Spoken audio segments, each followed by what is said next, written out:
Hello and welcome to the Made Book Club and my top 10 books of 2024. I read about 50 books in 2024 and these are my 10 favorites. I did a tier ranking video where I ranked all the 50 books I read in the year, and so you can watch that if you haven't already to see which books these favorites were up against. And in that video I also talk about my least favorites and all of the books that I read. But in this video I wanted to talk about my 10 favorites, and these are books that stand out to me for one reason or another as I look back on my reading year. They are all books that were engaging to read for me, and they also made me think, and they also made me feel things. I try to have some variety in my reading, and I read from different genres and I read different kinds of books. So as an indecisive person, it was very difficult for me to put them all in one list and compare them when they're so different. So I decided to make two lists. I have a top 5 of more serious reads and a top 5 of more fun reads. So I'm gonna go back and forth between my fun list and my serious list. But starting with number 5 on my fun list is going to be Circe by Madeline Miller.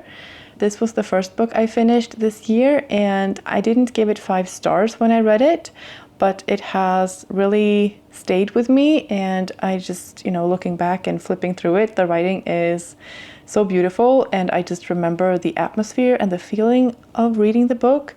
It's a very empowering read and a beautiful read and just very immersive, and I love mythology and mythological retellings, and this is just a really good one. And it also made me want to read more from this author. I have since read her short story Galatea and loved it, and I also read The Song of Achilles in the summer and enjoyed that. This is just a really good book. Number 5 on my serious list is going to be A Man Called Ove by Fredrik Backman. This is a fun book in terms of its sense of humor, sometimes dark sense of humor, and it's also beautiful and heartwarming, but it's also sad and emotional and heartbreaking, and so that's why it's on the serious list. This stands out to me because of the writing and because of the main character, Ove himself. I think the character is so well written, and I just have a lot of respect for this character. We get to know him and his life story throughout the book, and I just think he is a very admirable person and very vivid in my mind. And so and the romance in this book is also one of the best I've ever read, and I think it's a fantastic book. And just as with Madeline Miller, this book made me want to read more from Fredrik Backman, and I am slowly working my way through his books and enjoying myself a lot. So this is a standout, and it's going on number 5 on my series list. We read this as a part of the book club on this channel, so if you want to see a more in-depth discussion of the book, I will link that video in the description. Number 4 on my fun list is The 7 Husbands of Evelyn Hugo by Taylor Jenkins Reid. This was one of the first books I listened to on audiobook, so I don't have a physical copy of it, but I really enjoyed the audiobook, and the story itself was a lot more than I had expected, and so I was very pleasantly surprised. I thought it was going to be a little bit more surface level and like glamour and Hollywood, and it just turned out to be a lot more than that, and I really enjoyed it. I thought the writing was good and the story was good, and it was a very engaging book, and I just enjoyed it a lot, and so that's why it's number 4 on my list. Number 4 on my serious list is going to be Sociopath by Patrick Gagney. This is a memoir that I also listened to on audiobook, and she narrates it herself, and she does a very good job of that. And this is the only memoir that I have read this year, and I was planning to read more after having enjoyed this one so much, but I didn't get around to that. So anyways, I'll do that in 2025, hopefully. But this one stands out to me because it was a very entertaining and engaging read, but I also learned a lot, and it also made me think a lot. I learned a lot about sociopathy and what that can be like, and I also had a lot of thoughts about the book because of who the author is, and there are a lot of question marks and discussions about her as an author and how reliable this book is, and yeah, it just makes for very interesting discussions. I did do a separate review of this book, so I will link that below as well. And yeah, I just enjoyed the book and it made me think a lot. So that's why it's number 4. Number 3 on my fun list is The Maiden by Kate Foster. This is historical crime fiction set in Scotland in the 1600s, and so you might not think that sounds like a lot of fun, but I had such a good time reading this. I enjoyed the story and the storytelling. I enjoyed the 2 perspectives of the 2 women in this story and the insight that it gave into what it might have been like to be a woman at that time. I liked the pacing and the suspense and the sort of gossipy feeling at times. And yeah, I just thought it was a very engaging book and I would love to reread it.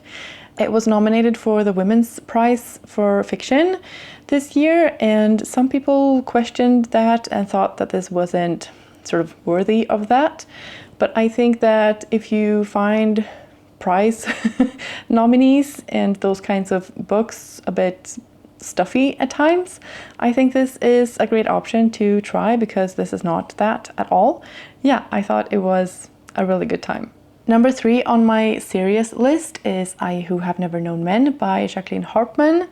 I don't have a physical copy of this because I borrowed it from my library, but I will get a physical copy for myself at some point because I thought it was a fantastic book and I could see myself rereading this. It was such an interesting read and it really stayed with me afterward, and yeah, I just think it's great. I don't want to say too much about it because I really recommend it and I think that you should know as little as possible going into it. But yeah, I just enjoyed the atmosphere and I thought it was suspenseful and such an interesting read. It just made me feel things and think a lot, and yeah, I loved it, and so that's why it's number 3 on this list. In second place on my fun list, we have Stone Blind by Natalie Haynes. I listened to this on audiobook, narrated by the author, who does a fantastic job, and I don't really feel the need to own a physical copy of this because I just would prefer to listen to the audiobook anyways. I think she does a fantastic job and the story is very good for that format. It's like listening to a fairy tale and yeah, I just really enjoyed it so much. It has everything I love in mythology. It has the drama and the intrigue and the emotion and the humor and the fantastical elements with beasts and gods and magic and just fun, adventurous stories, and all these little side quests that go into the main story of Medusa, which the book is about. I love that way of storytelling and I thought it was such a fun time. I also loved all of the different perspectives that we get from the different narrators. And yeah, I just had a really good time. In second place on my serious list, I have Beartown by Fredrik Backman. This was also a book club read, and so I will link the discussion video for this book where we talk in depth about a lot of different things. Again, I just love the writing in this book and the characters and the social commentary and the way that Backman combines humor with serious topics. And I just love the tapestry of people and little details and events that just come together to form this very vivid image of this small town and the culture there, and how this one event sort of turns everything upside down and everybody's reactions and all of the consequences of that. And yeah, I just think it's so well written and well told, and a very engaging story that I would recommend to anyone. This is the first book in a series, and I'm currently reading the third and last book in the series, and it definitely is consistent throughout, but this one just is a great standalone as well. And so if you don't want to read the whole series, I would still recommend to read just the first book, and then you can decide if you want to continue or not. And in first place on my fun list, we have, of course, Piranesi by Susanna Clarke. This is not a surprise to anyone who has been watching my channel for any length of time. This one just stands out to me for the experience of reading it. I had such a good time reading this book. I was so confused and puzzled, and it just tickled my brain in all the right ways. And yeah, I just had a really fun time. I love the mystery of it, and the suspense, and the emotions, and the fun of it all. Again, I don't want to say too much because I think you should read this without knowing too much or anything at all, if that's possible. And I would highly recommend this book, obviously, because it's my number one on my fun list. I loved the way it was written. I love the structure of the book and the writing itself, and how it's kind of cozy and confusing and suspenseful all at once, and you get little clues along the way. And yeah, I just had so much fun, and I loved it so much. This was also a book club read, and so if you have read it and you want to discuss everything about it, you can watch that video, and I will link that below as well. And in first place on my serious list, I have a more recent read, and that is The Mare by Angharad, Hampshire. I've done a separate video about this book as well, with my review and reflections after reading it, because it is a very thought-provoking book. It made me feel a lot and think a lot, and it really stayed with me after reading it. This is set during the Second World War, and it's written about a woman who worked as a guard in the concentration camp, and so it probably takes first place in terms of like seriousness as well. But yeah, I just thought this was such a fantastic book. There is a lot that happens in this book, and there's a lot to be said about it and about the topic of the Second World War. And yeah, and this story just has a perspective that I haven't read any books from before. It's not focused on the victims of the war, it is focused on one of the perpetrators, and it's just such an interesting read, and it's very well written as well. I thought this was going to be super heavy and dense to get through. I thought I was going to have to take my time with it and really like pace myself and go slowly, and I finished this in I think 3 days, which is very fast for me.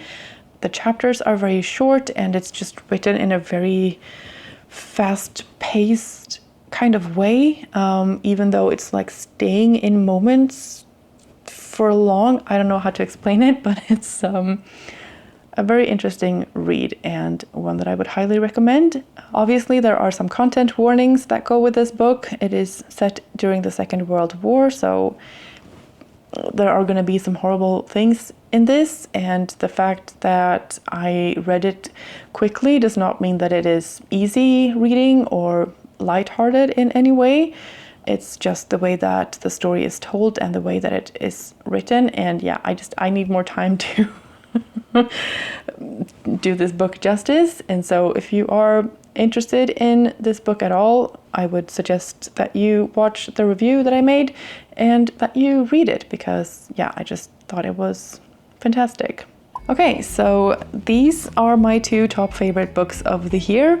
I don't think I can choose either one for like my number 1 spot, because they are very different and they are very different reading experiences, but I would highly recommend both of them. So if you're interested in either one of them, yeah, I would recommend them.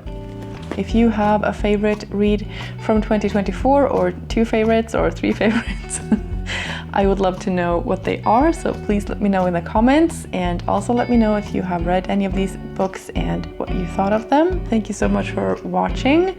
I hope you're having a fantastic day, and I will see you in the next one. Bye. So yeah. I don't know why I'm laughing. Okay. And I feel so silly. Okay, and the winner of my fun prize